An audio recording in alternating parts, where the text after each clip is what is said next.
The last one you said, why can't God use evolution as a vehicle?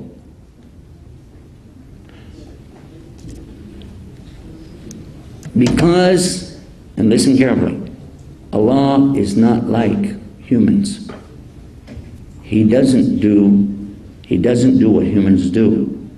But He does cause things to be shaped over a period of time. We know that. We've seen it. I mean, didn't you ever see any of the historical evidences in the sciences? You can see that there have been times when humans didn't live on the planet. There have been times when humans were living very coarse lives. There have been times when humans were very much different than they are today. Now, carefully think about what's being offered as so-called science today. Talking about some little creature that gets bigger and bigger and bigger many times. How much bigger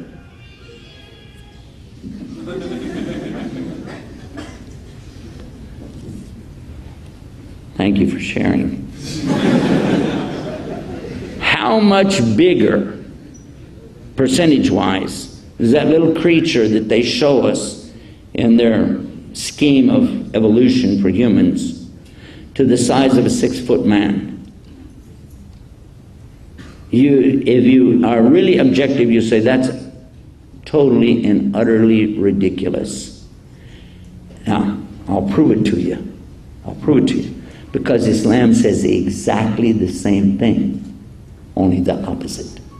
It says that Adam was so tall, his knees would be way above your house. 60 cubits. He was so tall, taller than a water tower, more than 150 feet. I'm giving you some rough numbers. And goes from that down to us today. And if you said, that's totally and utterly ridiculous. Okay.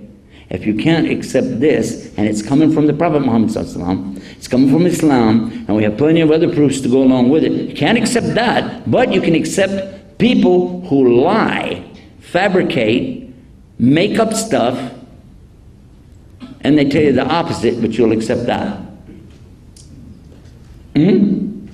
That's pretty cool. It's actually pretty dumb. And I don't mean it to be sarcastic, but I'm just saying that if I just gave you the exact example, then you could go, I can't go for that. But we have the proof from the one who created it. On the other hand, and I know that you probably know this, but for the benefit of the audience, so they'll hear it too.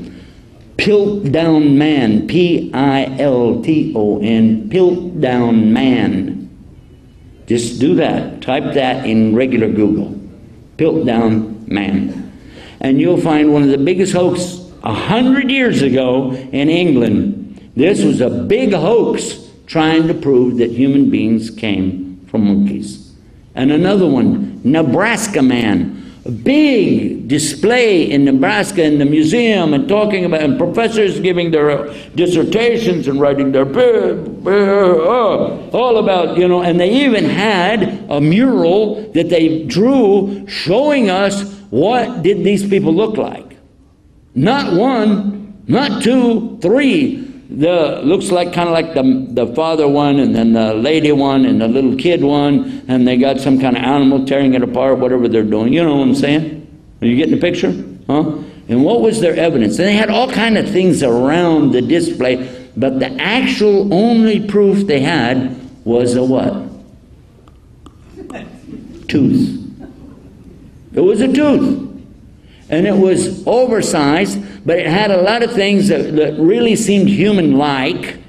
Human-like. Whoa! Whoa! Yeah, that's it. And they said it was a prehistoric human who lived blah, blah, blah, blah, blah. And he was part of the... and they went on and on and on with this thing. And it was like 20-something years.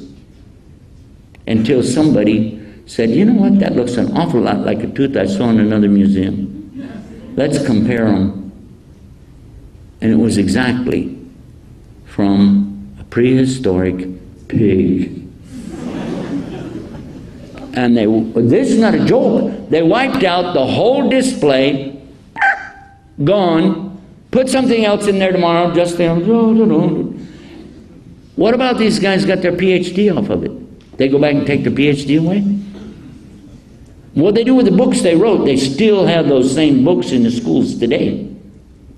Of course, if you know anything about Nebraska, man, you throw the book away. But why didn't they make a big effort to get rid of it? They made a big effort to take the Quran out of every single library in California, based on a translation that actually was based on a non-Muslim translation of part of a verse if you didn't read the rest of the verse. Pretty cool?